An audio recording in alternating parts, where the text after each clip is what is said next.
So my ex knew that he was being naked around the kids about him checking the boys for ticks when he shouldn't have been doing that. But on top of that, we found out the details about what happened.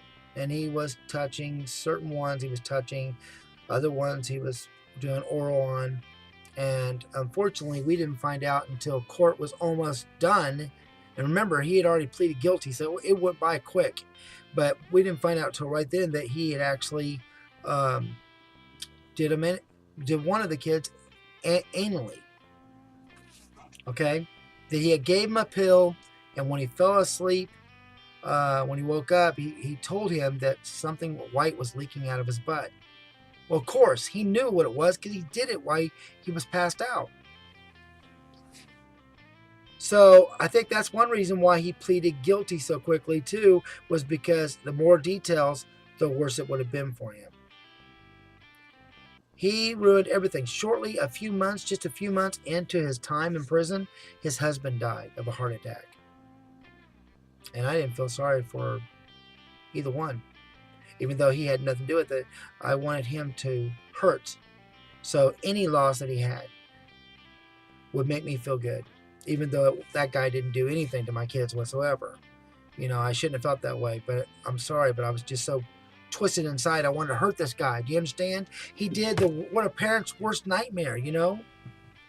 Oh, it messed my kids up. I had to deal with all sorts of bad behavior for like 3 years. Bad.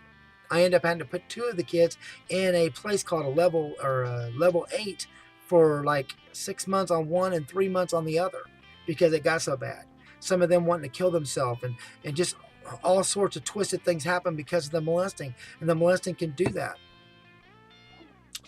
I'll never forgive this guy, and he got 8 years in prison. He's filing out, but he got 8 years.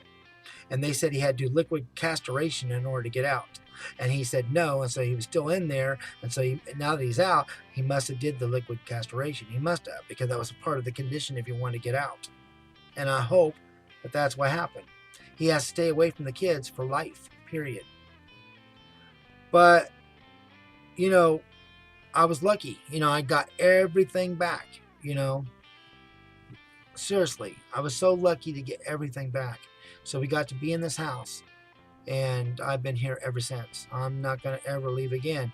And one reason I bought this house, you know, instead of renting, I bought it because I've been homeless and all these other things I've said in the other videos. I wanted to make sure that I was somewhere planted. And that's what I did. I'm still here, and I'm going to stay here until this house either gets, you know, torn down by tornado or something, or, you know, I lose it because I died or something. You know, I'm going to stay here until I'm dead. That's what I'm going to try to do, and continue to fix it up. It's already in my will to give to my kids, to whoever wants it.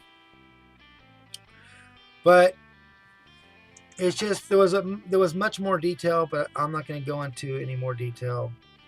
It's one thing that a parent shouldn't have to go through is their kids being molested.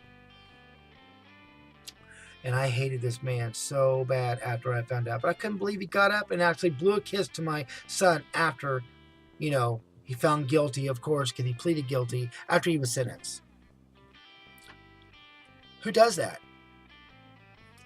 He sat there and admitted everything once he was caught.